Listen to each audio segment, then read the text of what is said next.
Hey everybody, it's State Representative Jim Nash here in my St. Paul office today. I'm joined today by Greg and Angie, who serve Carver County in a very unique but needed way, and I just wanted to let them introduce themselves. We're going to talk about how our community is in need of some assistance from time to time. We have food shelves, we have emergency shelter, and I'm grateful for you coming down because it is an important issue that both myself and my family feels passionately about. So if you would just introduce yourself, talk a little bit about what you're doing and who you represent. Sure. My name is Angie, and I'm the Executive Director of Gather and Grow Food Shelf, located in downtown Waconia. And so we serve primarily Carver County families in need of healthy groceries and household items, personal care items, and we are just doubling what we've normally have seen in a year ago versus today, and so our need continues to grow, and yeah, happy to be here. Thanks, Angie. Yeah. Greg Pavette with the Humanity Alliance. We were founded 4 years ago based on an unmet need, focused on weekends, so access to nutrition from Friday to Monday. These are delivered to your doorstep, so with that love and dignity and that fresh, prepared, ready to enjoy. So really focused on nutrition. We were inspired by a group of students. So the students said, Greg, our families are falling apart. You look at the incidence of diabetes or cardiovascular disease with some of the brothers and sisters that we're feeding, and it's very clear we need to start delivering the best of the best. Yeah. So I shared this story with both of you. It's the Wednesday before Thanksgiving in Waconia, and I go to the post office on a fairly regular basis to drop off things, and I'm driving up Main Street and I turn right to head towards the post office.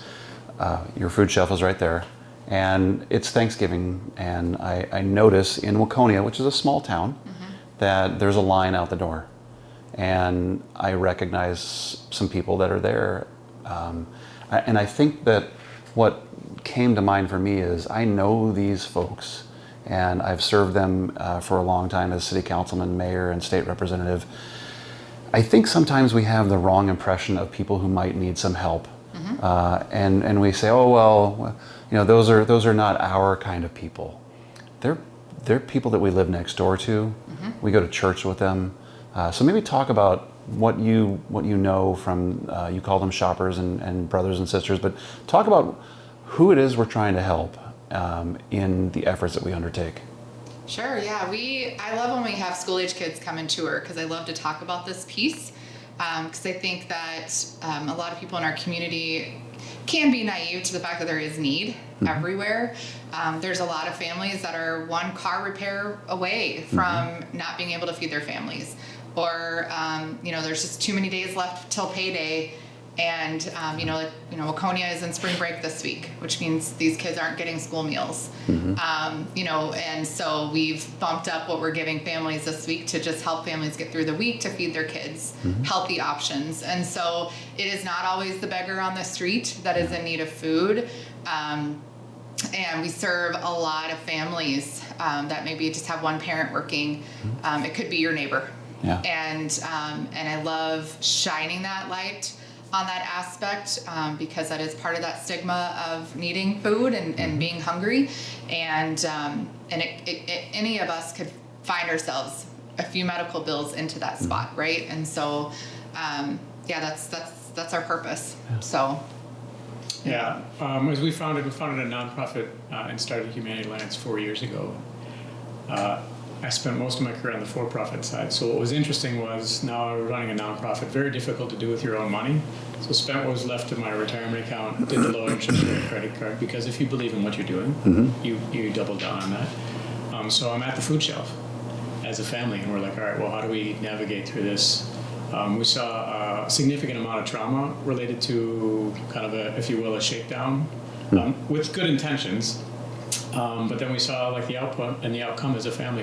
It wasn't helping. It wasn't getting enough of that. So I do think the narratives in this space are incorrect.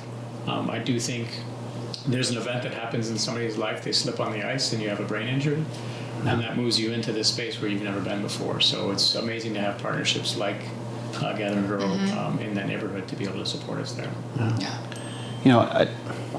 I know that there's just a huge need, and I think that a lot of the solutions are private funds, and I know that you rely on a lot of those things.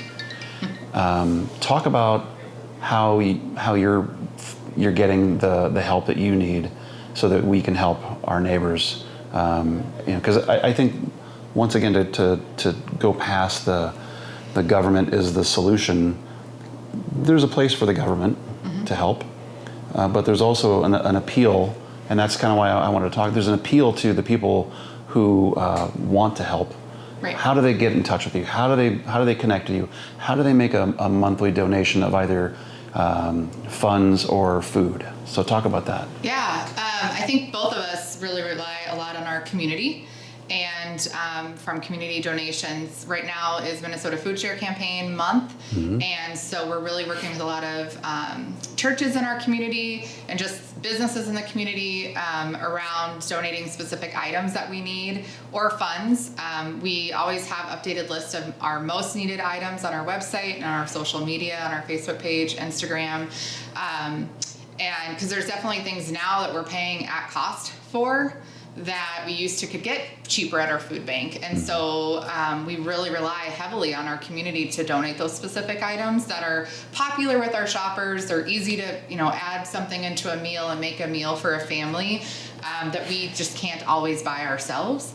And then, they can donate either on our website or mail us a check, or we have a donation box on the outside of our building. As you're doing errands, you can drop a check off there. But we are in need of more help now than we ever have, just with the cost of everything. So for us, I know there's lots of ways. I know you're working big picture. Yeah, we're looking more at the 3 to 5 year plan of how do we get to closer to a solve. Sure. Done within the community.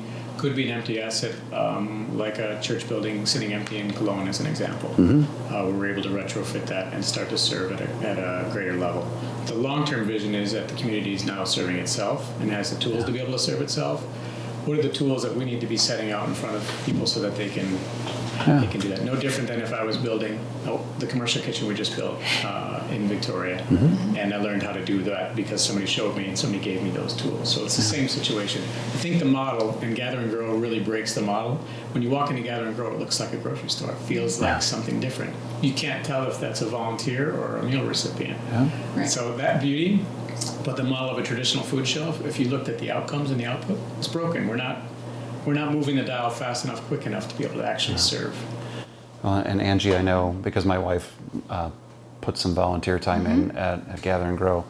You just had a major renovation. Yep. And it delivers that feeling of going to a grocery store, because again, it's trying to restore some dignity to the idea of going to get some help. So I know that there are some things that we talked about before we sat down to do this. Great needs for fresh produce. So for farmers in the area that might have the ability to grow some things, what are some things that they could plant that would be fantastic to be used for your shoppers? Yeah, we actually, in our renovation, we tripled the size of our produce section. That's the first place that our shoppers go to, and they can take as much as they'll use. So we are always in need. And so everything from, we have apples from the apple orchards, are huge hits, because who doesn't like an apple? But carrots, radishes, lettuce, we can get onions and potatoes from our food bank pretty regularly. But then you're looking at any of the melons. Sure. Are really popular berries, any of the berries. We love any kind of pepper to add some spice. Yeah. So really, we don't have any produce that really just goes bad or doesn't get taken from the shelf.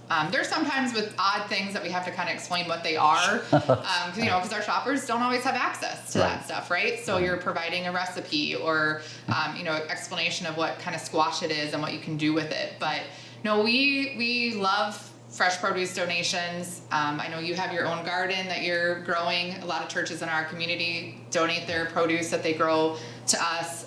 So we would love to partner with farmers on a bigger capacity, bigger scale. I will have volunteers that will drive out in their trucks for sure.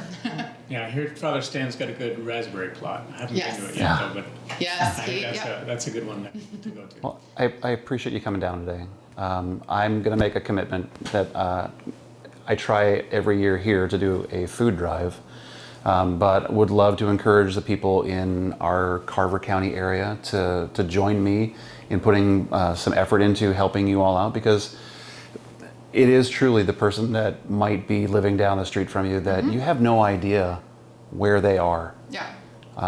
You know, in what we're seeing right now, inflation is off the charts. Families who are working are trying to make sure that kids are fed, but that the gas tank that needs filling to get them to work Right.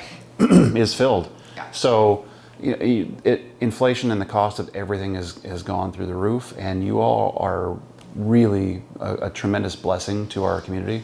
We want to make sure that our folks are continued to be blessed, because the need is very real and it doesn't seem to be going away. So I'm grateful. Just know that I'm gonna do everything I can to help. I will be doing the drive here, and my colleagues on both sides of the aisle have been very, very generous, because hunger is not a partisan issue. No. This has nothing to do with whether you're a Republican or a Democrat or an independent or whatever. Folks need help, and you know, for those of us that are in a position to help, we should. And so I'm grateful for you to come by today. Awesome. Thank you for having us. Thanks so much. Thank you. Thank you.